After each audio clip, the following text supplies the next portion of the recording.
ហើយចាំនៅក្នុងជីវិតរបស់យើងការឌៀបដាមអ្នកដតីមិនបានធ្វើឲ្យតម្លៃរបស់យើងកើនឡើងទេ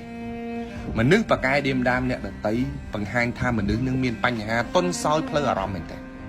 សត្វតោមិនដែលផ្អើលលឿនដូចជាសត្វឆ្លូតទេមនុស្សខ្លាំងពិតប្រាកដក៏មិនអង្គុយឌៀបដាមគេអត់ប្រយោជន៍ដែរ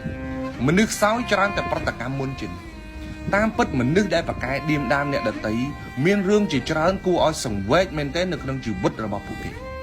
មនុស្សប្រកែឌៀមដាមអ្នកដតីមានជំងឺមួយគឺជំងឺអត់ទុកចិត្តខ្លួនឯងមនុស្សដែលប្រកែឌៀមដាមអ្នកដតីបង្ហាញថាខ្លួនឯងអត់មានទំនុកចិត្តលើខ្លួនឯងតតែសោះ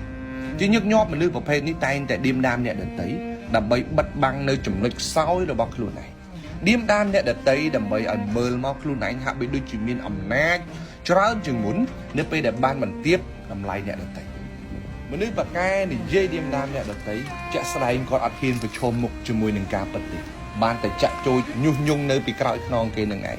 បើជាសាច់ការវិញគឺអត់មានទេអត់ហ៊ានរិះគន់ចំដើម្បីស្ថាបនាទេអត់ហ៊ាននិយាយត្រង់ជាមួយនឹងភាគីម្ខាងទៀតទេស្ថានភាពជីវិតគាត់ពោពេញទៅដោយការលាក់បាំង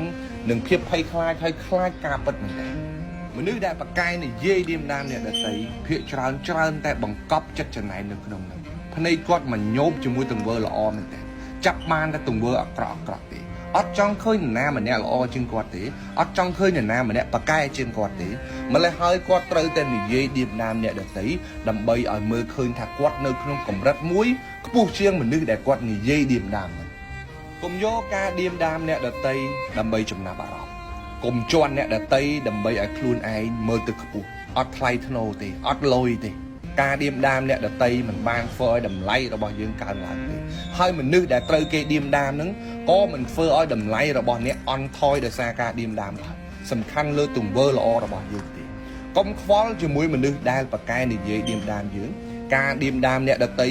វាមិនបានបង្ហាញពីភាពថ្លៃថ្នូររបស់បុគ្គលណាមួយទេតែវាបង្ហាញពីភាពកំសោយផ្លូវអារម្មណ៍និងខ្វះភាពជាខ្លួនឯងនៅក្នុងជីវិតរស់នៅ